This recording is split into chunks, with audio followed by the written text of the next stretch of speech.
वेलो बंदों का खाना।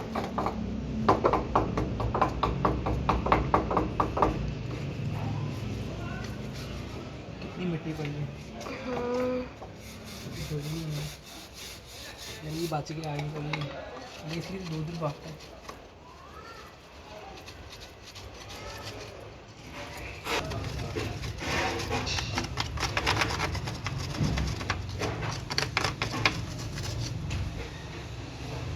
कैसी वीडियो बना रहे हैं?